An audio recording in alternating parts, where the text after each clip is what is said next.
Maha, let's talk about a couple of the bilaterals because we've spoken about the G20 process. India and the United Kingdom have this trade agreement which both sides have been working on. India has said that it's not really moving at the right pace, but there's been political upheaval in the United Kingdom. Where is that, and what exactly has Rishi Sunak had to say about it? So this issue did come up for discussion during the Prime Minister's bilateral meeting with Rishi Sunak. In fact, the press release from the Indian side clearly mentioned that trade, mobility, as well as other issues like security were discussed between Prime Minister Narendra Modi and his UK counterpart Rishi Sunak. But just before the meeting, Rishi Sunak held a press conference where in fact he was asked questions about trade deals overall, in which he mentioned that his personal and his government's intention really is to, yes, have these trade deals, but he will not sacrifice quality for speed.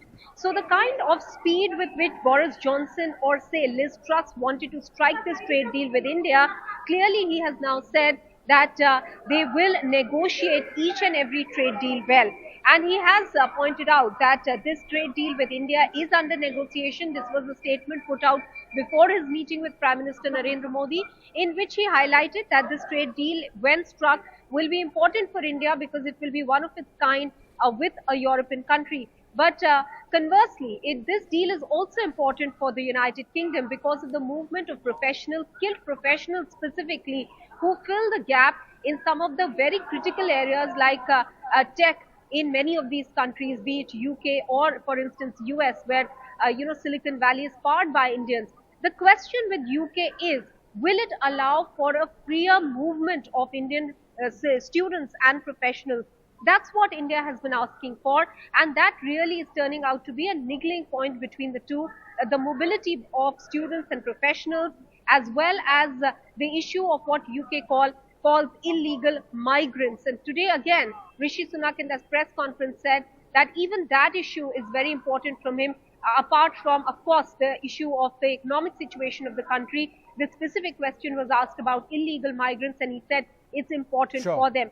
India on its part has said that whenever a question of an illegal migrant, say from the country, from India, is raised with the Indian High Commission in London, they do look into the matter. In fact, India has said that the MOU that was signed between India and UK last year on mobility, there is a lot wanting from the UK's end.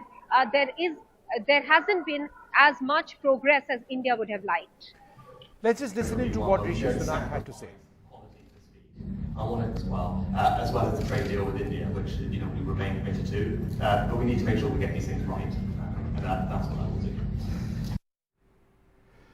Well, the other big focus, of course, is on India as well, taking over the G20. I'll come to Maha for we'll take a look at what Prime Minister Modi has had to say over there.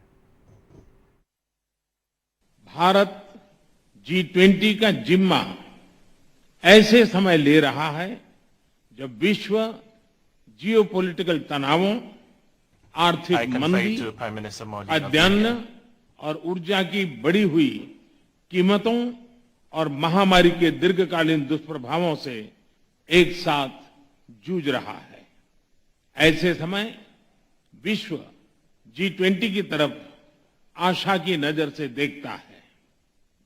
आज मैं ये आश्वासन देना चाहता हूं कि भारत की G20 अध्यक्षता इंक्लूसिव, एम्बिशियस, डिसिसिव और एक्शन ओरिएंटेड होगी।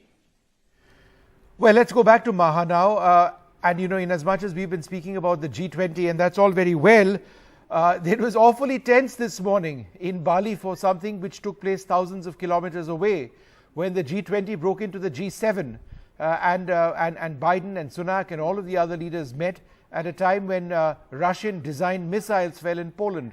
Could you give us an idea of how the entire complexion of G20 changed for those couple of hours? Yes, absolutely. In fact, that was the time when the G20 leaders would have had to go for their first event. That was a visit to the mangrove forest here in Indonesia. But instead of going there, the emergency meeting was called of the G7 countries, which also included some NATO members, although I must mention that Turkey was not seen to be part of that meeting. Apart from G7, there was Spain and Netherlands, and EU as well. Spain, Netherlands, yes, EU was there, part of the meeting. The EU president was part of the meeting. This meeting took place after reports of that missile falling into Poland was concerned, though the Polish president by then had said that it hasn't been ascertained where this missile originated from. However, the meeting did take place despite the fact that there were several other leaders from the G20 countries who were around, and the whole schedule had to be in some sense then rejigged for other countries. However, this meeting took place, but after which President Biden stepped out and he said that it was unlikely that this missile had come from Russia. So even though with that announcement of that meeting, there was some amount of heightened tension, considering that they had to go into a huddle to look at probably a future strategy, but it was immediately dialed down after the meeting and after President Biden indeed said that it appears unlikely that it was from the Russian side. Russia had already said that, rather denied that they had fired that missile, and after that we saw a statement coming in from Russia where they appreciated the manner in which this particular issue was dealt by the West. All right, Ma, thanks very much for joining us.